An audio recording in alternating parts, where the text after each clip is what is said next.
share a great Jamie Dimon story. Years ago, when I was first, I actually started the private bank operations.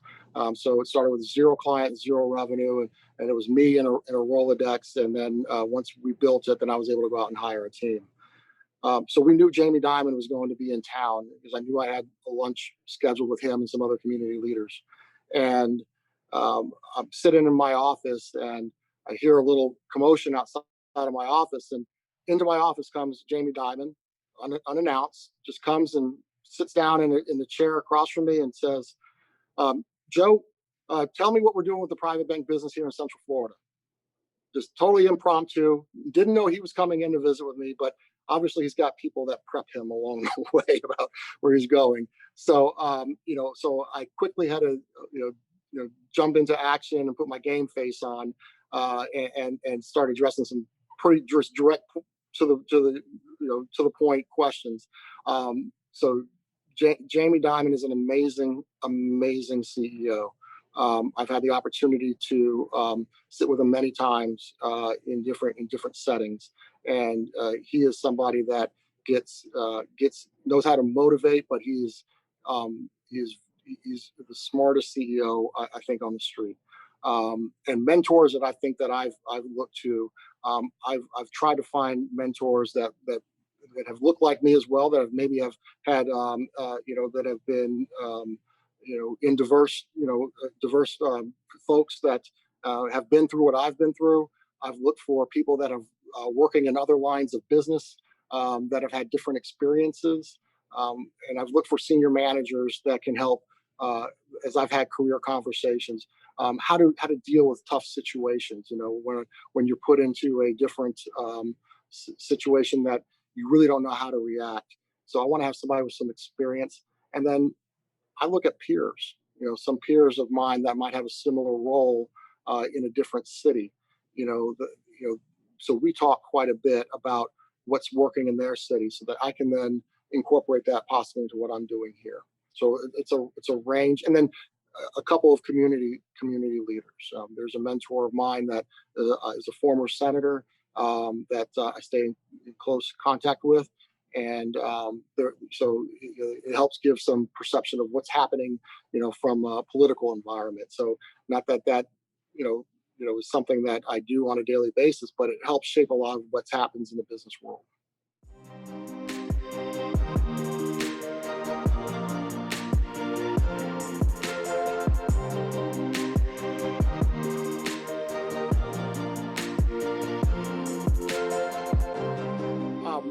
This is a very interesting company. It's driven by excellence. And if you go back to the beginning of time with JP Morgan himself, the man himself, he said we do business, we do first class business in a first class way. And that is really what we try to make sure that we are resonates throughout our entire culture.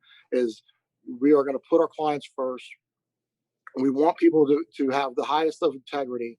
There's a code of conduct that we all abide by, and we have training on it every single year, mandatory training on it every single year.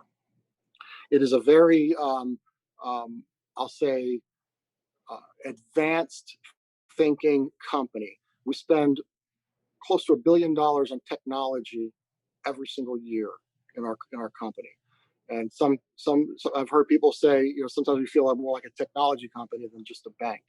And it's because it's about trying to see around corners, what's happening, what are the threats in our business. So we put a lot of effort into trying to stay abreast of what's trending in our industry. And then I think it's a very can-do kind of organization. We have so many different roles within the bank, and it's all about excellence. It's all about trying to make sure that our employees are putting the best foot forward, and it's just it's a winning mentality, and it's a very it's a fast-paced environment. Because there's a lot of business that we do as a firm, whether you're a research analyst, whether you're a frontline banker, whether you're a customer service representative, whatever it may be. It's a fast-paced, of an environment, but one that rewards employees and does great work for clients because we're so versatile. We have so many different ways that we can provide solutions for our clients, whether they're consumers, whether they're governments, whether they're corporations. There's a lot. There's a lot to know, and so everybody's very helpful to try to make sure that we're getting solutions to our clients.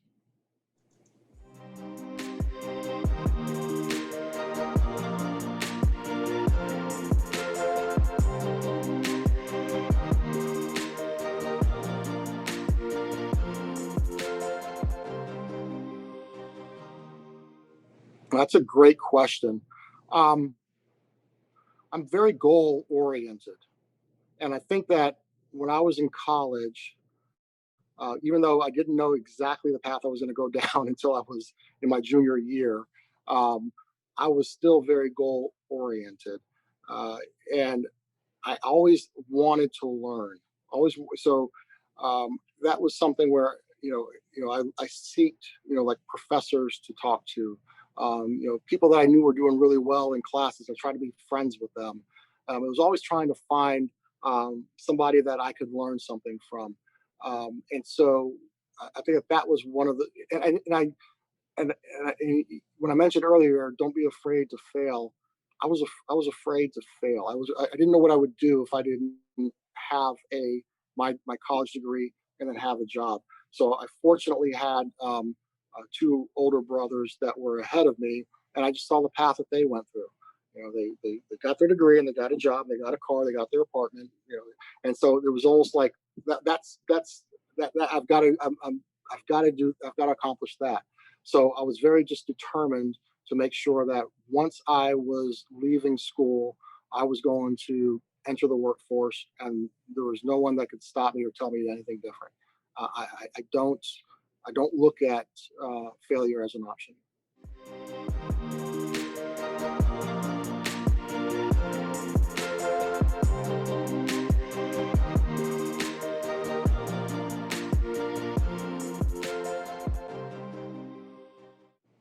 Well, I think you know diversity in the workforce that means so many different things, right? I mean, when you look at um, the workforce in general, um, I think it is always important to make sure that you are working in a with an organization that is collaborative, that allows diversity to be a concept that is discussed in the open. And there's people that are that are trying to make sure that people are being taken care of no matter what no matter what the situation.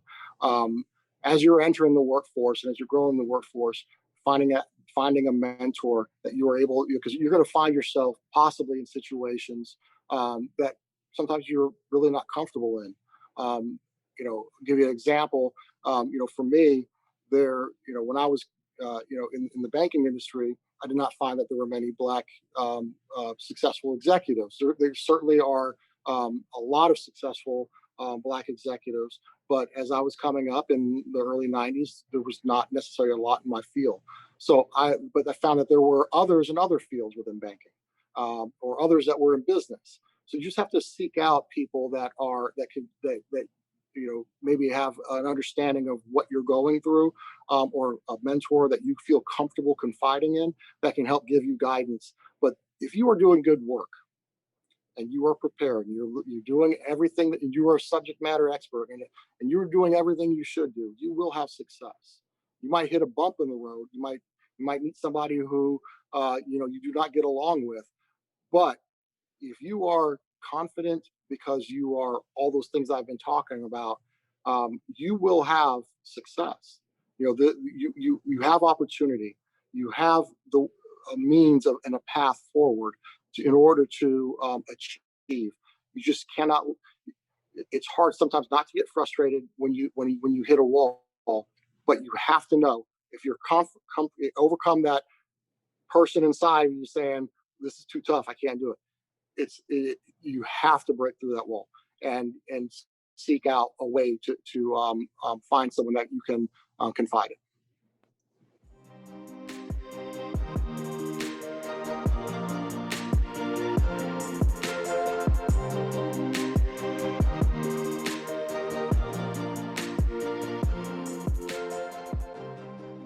one of I'll say one of my biggest setbacks was in my career, and my wife is listening to this, so she knows exactly what this is about.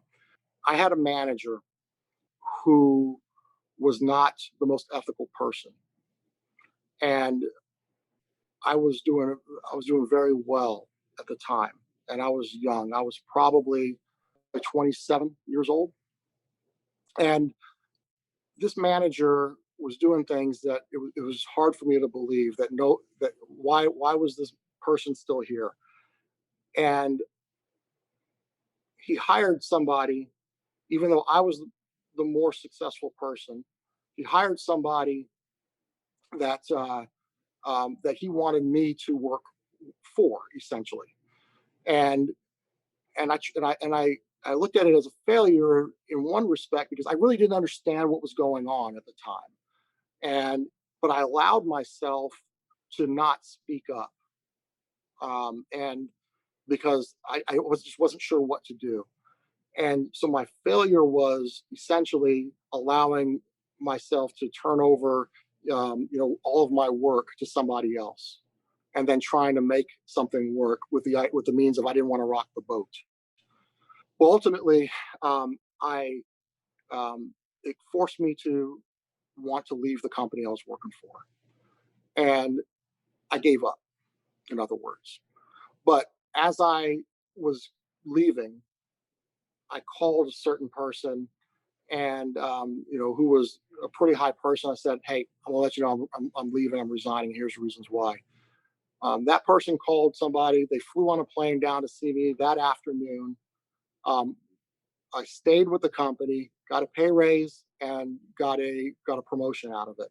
And if I would have maybe tackled it differently up front, um, I think it would have I would have had a better result for myself. But I didn't like the fact that I gave up, and my giving up was I'm not going to challenge it. The person that the manager I'm referencing ended up not being a part of the firm going forward, but I got a lot of confidence from that I felt like someone believed in me, and it's because I was professional, but I was also vocal.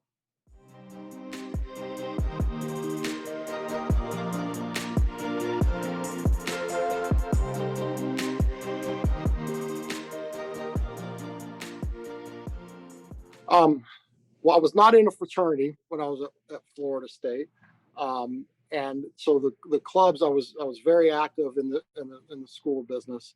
There was a finance club that I was a part of. I was very I say as a student, um, I didn't work as hard as I probably should have. So it's interesting because I learned certainly learned a lot. But what I did do was I aligned myself with a lot of I was a lot of intramural sports. A lot of activities with the business school projects that I could work on while I was in the business school, things of that nature. But there wasn't a fraternity or anything outside of some of the finance club that I was a part of that I was engaged with.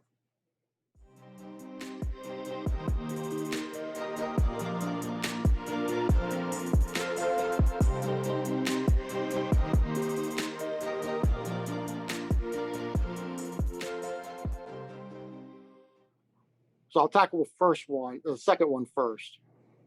A characteristic that I think will hold people back, I think, goes back to not attempting something, right? Being afraid that you are going to fail, and then how you will feel if you do not, if you do not accomplish what you set out to accomplish. If you don't, if you don't, if you're comfortable, if you're confident because you know that you've gotten yourself, you've studied and you've gotten yourself prepared, you will go into any situation much more confident. And if it doesn't happen, maybe it just wasn't meant to be. But if you don't at least try, and then try again, and then try again, I can't see you achieving success. Everyone will get knocked down, Everyone will go after something that they do not get, but there are with hard work and determination, you will ultimately get into a place where you will find comfort and happiness. And if not, maybe that wasn't for you. But if you don't at least attempt and try, then I think that you're just putting yourself behind the eight ball right from the gate. And then you know, there's a couple of I was thinking about words and things of that nature, but I think people that have confidence, people that have persistence, empathy, is something that I think people have is a trait that people have that helps them understand where others are, what others are feeling, or what others are doing. I think these are all things that I think will resonate for success.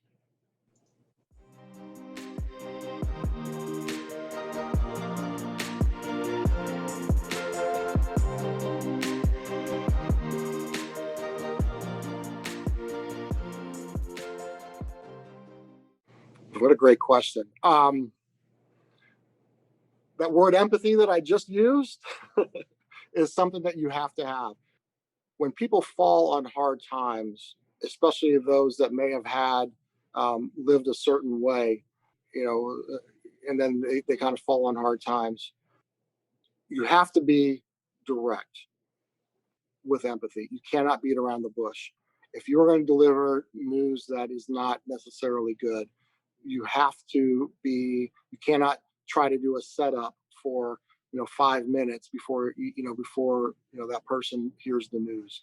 Is you have to be direct and say, listen, there's been some very bad news that's happened, and I'm sorry to be the one that delivers it to you. However, this is something that has happened, and here's what the impact is. I know you don't, I know this is hard to swallow, but this is something that you know we need to address. And if we don't address it now, it could potentially get worse. So you just have to take a position of trying to have that empathy, know that they're in a tough situation, and then if you've got to work a little harder to try to create something for them, then you do it. But don't beat around the bush. You come right out and you say it with empathy.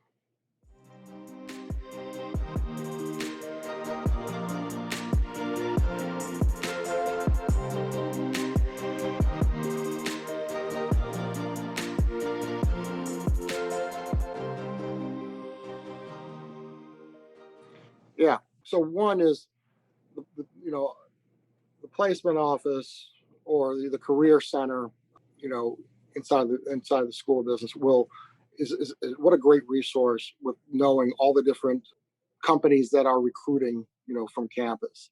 What a great resource to be able to go. You have to ask a lot of questions. You have to be in there. You have to be in there knowing, where to go, what to do. Um, you know, to find mentors, well, to be prepared. If you think about like networking, there are all types of resources that are in the school. There are associations. So if you are in, if you are in finance, there are investment clubs. There are accounting organizations. There are different ways for people. You have to find those associations that are around. You have to know who the businesses are, and then mentors can be all different types of folks. Maybe it's a family friend. Maybe it is a professor. Maybe it is another student that um, uh, you know might be a senior and you're a sophomore. Those if you're inquisitive by nature and you ask a lot of questions, you'll find that people are willing to help you. And I think that to find those, as a student, you are trying to figure out, like back in your hometown, who are the major companies that might be in your town that you're from. Uh, and then you can maybe try to see if there's any way you can get a connection into them through family, through friends, etc. When you are kind of going through like the process of interviewing, you I know from my experience at Florida State, there were so many companies that were coming through, and the professor that I mentioned, Dr. Robert Turner, had a relationship with all of the banks that were coming and recruiting from campus. And when I was recruiting on campus years ago, I would go to him and say, who are the students that we should be talking to. So your professors have a lot of connection into the companies that are recruiting on campus, and they can certainly, I'm sure, help you with that. And if you are asking a lot of questions, they'll remember you. Great. I will tell the students on the call today that we do have a professional mentorship program in the College of Business. If you don't know where to start, just send me an email, or Marissa Mainwood. You can find her on our webpage. We're happy to get you connected.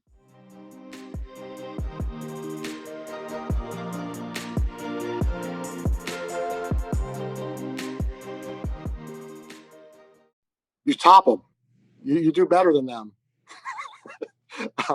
No, you find that certainly that happens, but um, and we see it in our world, right? Even though I work for a bank, if you think about what some of the bank, it you there are salespeople within a bank. I'll give that an example. And there are salespeople that work in other industries, but as long as you are um, uh, sometimes when you have those uber sensitive competitive people, I mean, what are they doing?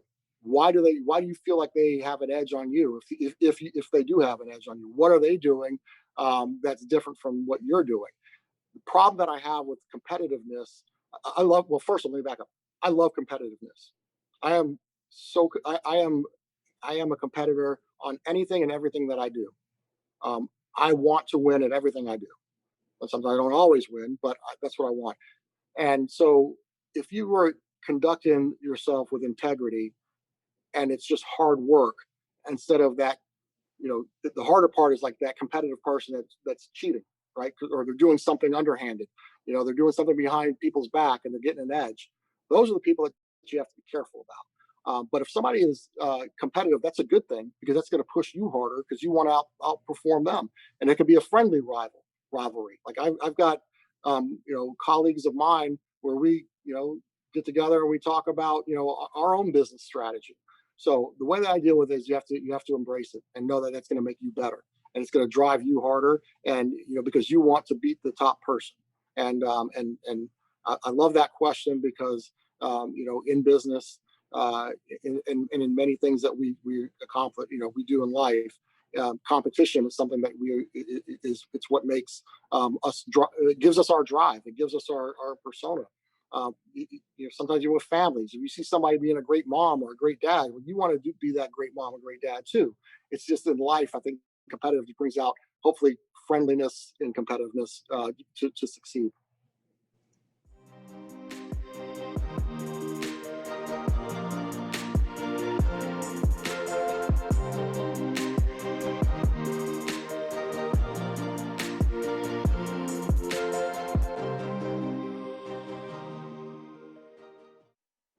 Um, I have found in my experience the type of smartness or somebody that um, are very detail oriented and can explain details much better than me. Whereas I think I have a little bit more of a big picture um, um, persona or personality. Um, I have found that there are people that can really get into the weeds, really understand um, uh, the details of something, even though we might have a similar job, and they can articulate it in a way that I think is much better than me. So sometimes it can be around that communication and understanding of details.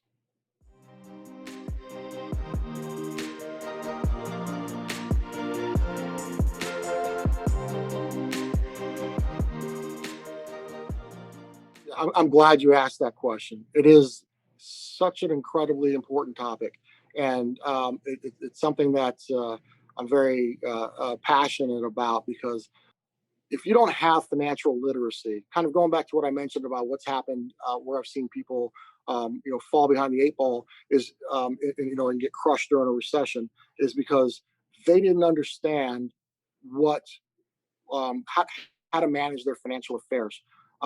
There are professions, and I won't name those professions, that are notoriously bad They make a tremendous amount of money. They are notoriously bad with managing money, and it's fairly consistent. But I don't think that that we do enough for our younger children, and as they're coming up, to teach financial literacy at a young age. I think we lack that in the financial education in the education system. I would argue it's probably one of the more important facets of life, because if you don't understand, people think that if they've got a good job, that it's going to last forever. Well, no, things happen. So how are you then, saving? How are you budgeting?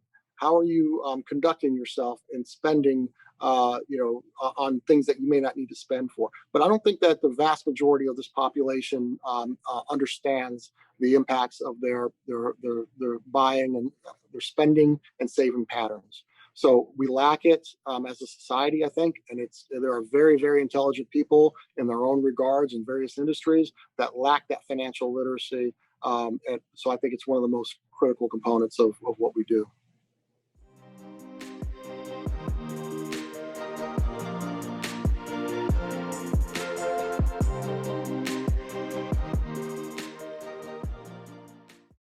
Going back to what I was talking about, like building relationships and networking, that's one aspect of it. You have an alumni base that are out pursuing careers themselves, and whatever it is they're pursuing as well.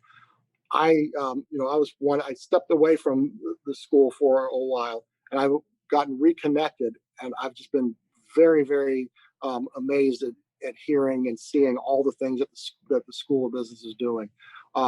And the reason why is because there's so much more to be there's so much to learn and be gained from being connected with where you went to school.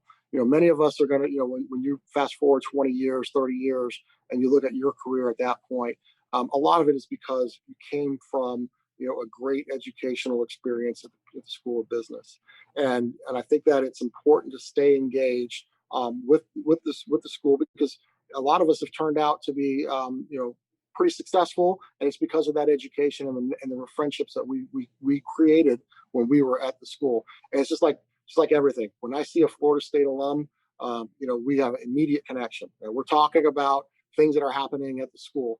And sometimes I found myself not being able to talk about some of the things that were happening at the school because I just wasn't as engaged. And after becoming more engaged, now I'm able to, I think, connect with more people that I come across with that were alumni of the school. So, I hope you do stay engaged, because the work that Dean Hartline and the rest of the faculty are doing is pretty amazing. And there's a lot of work that's being done to make sure that our college, our rankings, continue to be some of the best in the country. And so that's something that we should all be proud of. Well, thank you for that, Joe. I'll tell you, we're successful as a business school because we have so many people in this college that are a lot smarter than me, working very, very hard. So we take your advice here very carefully. And because of the involvement of great alumni like you and our board of governors and others, we have quite a few alumni on the call today. I want to thank them for being here. So we are who we are because of the Seminole family, whether we work here or we graduated from here, we're all in this together. So, Joe, thank you. This was amazing. Our first ever virtual Bruning speaker series, and you knocked it out of the park. And so I can't thank you enough. Students, thank you for being here today. Alumni, thank you very much. We're going to sign off for now, but go Noles. Yeah, go Knowles. Thank you very much. I appreciate it. It's great to connect with everybody. Thank you, Joe. Take care.